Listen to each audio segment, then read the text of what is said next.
Selección de materiales, primera parte. En este video nos vamos a referir a los materiales metálicos y por supuesto vamos a comenzar por los más ampliamente utilizados. Cuando en la industria siderúrgica se combinan en los altos hornos hierro con un cierto porcentaje de carbono, se pueden obtener como resultado dos tipos de aleaciones diferentes: los aceros por una parte y las fundiciones por otra. ¿Qué los diferencia? Los aceros pueden contener hasta un 2% de carbono aproximadamente. Las fundiciones superan ese límite. ¿Y qué propiedades le da el carbono a esas aleaciones? Le da dos propiedades fundamentales: dureza y resistencia a la corrosión. Por eso las fundiciones, que resisten más la corrosión y el desgaste por su extrema dureza, se usan mucho a la intemperie sin necesidad de otros elementos protectores como las pinturas, por ejemplo. Vamos a ver algunos ejemplos. Empecemos por el acero. Sin el acero no existirían nuestras ciudades modernas, porque las construcciones se realizan reforzadas con barras y estructuras de este material para darle las propiedades mecánicas necesarias. Por otra parte, se usa mucho a nivel industrial para tuberías, tanques de almacenamiento superficiales, tanques enterrados de estaciones de servicio y muchísimas otras aplicaciones. Vamos al campo de la fundición. Por su extrema dureza, se utilizan para fabricar bloques de vehículos. Por ejemplo, los vehículos diésel, los grandes camiones llevan este tipo de bloques fabricados en fundición. En el uso cotidiano encontramos las fundiciones en varias aplicaciones diferentes. Todavía se venden muchísimo las cocinas hechas de fundición que se utilizan con leña, entre otros materiales. Y por supuesto también hay recipientes de fundición, como esta olla que vemos aquí, y algunos accesorios adicionales. Se usan mucho en rejas, como esta que vemos aquí en una institución en Madrid, muy elaborada, muy artística. Y aquí estamos en Viena, en un palacio de Viena, donde después de más de un siglo todavía se nota la reja del palacio en perfectas condiciones, por supuesto de fundición. Hoy en día, en algunos parques y paseos, plazas públicas, se utilizan estos bancos cuya parte inferior es de concreto, reforzado con acero, por supuesto, por dentro, y el respaldo y apoyabrazos de fundición. También se fabrican integralmente en fundición. En la práctica se hacen por partes que se ensamblan. Y lo vemos, y muchas veces no lo sabemos, al pisar en los suelos, en las calles, este tipo de tapas que se usan para todo tipo de servicios, para luz, gas, agua, y abajo también cables telefónicos, cables de energía, etcétera, etcétera. Aquí tenemos algunos otros ejemplos. Y aquí tenemos en Santiago de Chile, una tapa donde se ve claramente que proviene de una fundición. Hablemos de los aceros inoxidables. Primero vamos a entender qué son y cómo funcionan. El acero inoxidable se caracteriza porque tiene un mínimo de un 10% de cromo. Y lo de inoxidable en realidad es una mentira, se oxidan. Lo que ocurre es que se cubren de una capa de óxido de cromo delgada, superficial, muy bien adherida, que protege al resto de la estructura del ambiente, manteniendo inclusive un brillo particular. Quiere decir, el óxido de cromo actúa como una capa protectora. Hablemos de los aceros inoxidables. Vamos a mencionar dos de las familias más utilizadas. El acero inoxidable 304, también llamado inoxidable 18-8 porque tiene 18% de cromo y 8% de níquel. Tiene un gran campo de aplicación, pero no se puede utilizar en ambiente marino porque no lo resiste. Para ambiente marino se usa el 316, la familia correspondiente de estos inoxidables, que además de 18% cromo y 8% de níquel, tienen un 2% de molibdeno. Veamos algunas aplicaciones. Aquí tenemos una del 304 en Suiza, parte de un sistema contra incendio.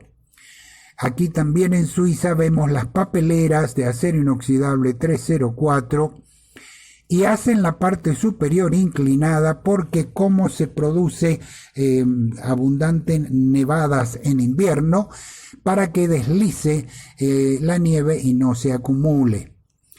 Vamos a trasladarnos a una estación de trenes en Lisboa, en Portugal. Y aquí los bancos son de acero inoxidable 304, pero son láminas perforadas precisamente para que cuando se cubren de nieve, al derretirse pueda vaciarse fácilmente y secarse al sol. Aquí estamos en la República Checa, en la capital, donde tenemos estas extrañas espirales o resortes de acero inoxidable 304. Son para estacionamiento de bicicletas, muy resistentes incluyendo a la nieve que suele caer y a la lluvia. En ambiente marino hemos visto que la corrosión es muy severa, los aceros al carbono no resisten en absoluto. Hasta aquí tenemos un par de ejemplos de esto. Sin embargo, se puede utilizar el acero inoxidable 316, como en esta playa de San Sebastián junto al mar Cantábrico. Estos juegos infantiles son de inoxidable 316. También se usan mucho en lanchas deportivas, lanchas de lujo, donde lo que se usa es inoxidable 316 para estos dispositivos conocidos como vita de amarre, que permite amarrar estas embarcaciones a los muelles. Y por supuesto hay un amplio campo del uso industrial de los aceros inoxidables. Hablemos del cobre. El cobre se utiliza muchísimo para tuberías de gas que van enterradas porque resisten muy bien la corrosión por suelos. Aquí tenemos una tubería durante el proceso de su instalación. Y aquí tenemos otro ejemplo donde la tubería de cobre está en perfectas condiciones y hay dos de acero francamente corroídas. Los cambios de color que se ven en la tubería de cobre no es corrosión, es por los fenómenos de soldadura. También se utilizan mucho en la industria cervecera, tanto en las fábricas como en los expendios de cerveza. Y la razón es que el cobre es bactericida. Mata cualquier bacteria que pueda aparecer en estos sistemas de almacenaje de cerveza. Vayamos al aluminio. El aluminio se comporta en una forma similar a los aceros inoxidables. Se cubre expuesto al ambiente de una capa de óxido de aluminio que lo protege de la corrosión. También en ocasiones se provoca intencionalmente la oxidación del aluminio, como en estos casos. Este tipo de protección de aluminio anodizado se logra en baños químicos y en estos baños se aprovecha de darle un color de acabado a estas estructuras. El aluminio se usa mucho, por supuesto, para envases de alimentos, porque se protege muy bien al exterior y por dentro se almacenan los productos comestibles sin ningún riesgo. Vamos a aleaciones especiales. Hay una gran variedad, mencionaremos un par de ellas importantes. Cuando vemos un puerto como el puerto de Barcelona en España, vemos la cantidad de miles de contenedores o containers que se ven allí almacenados.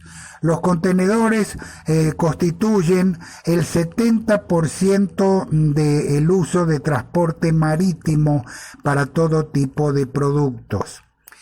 ¿Y de qué se fabrican? Se fabrican de acero corten. Es una combinación del acero con algunos otros elementos que se protegen de una manera similar al inoxidable o al aluminio.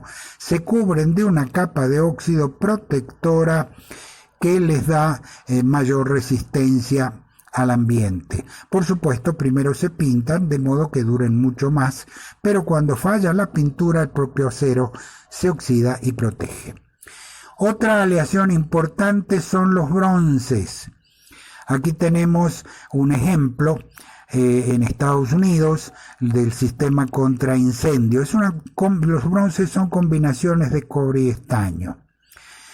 Y aquí tenemos una aplicación particular. Esto es una tapa en la cubierta de un buque petrolero. La cubierta del buque es de acero, la tapa de bronce, y se coloca entre ellos una masilla aislante para evitar un efecto de pila que acelere la corrosión del acero. Si a usted le interesan estos temas, no quiere especializarse, le ofrecemos varias opciones. En primer lugar, protección catódica de tuberías, que tiene 3 niveles. El nivel inspector, donde va a conocer los principios, materiales y equipos y las mediciones de campo, entre otros temas.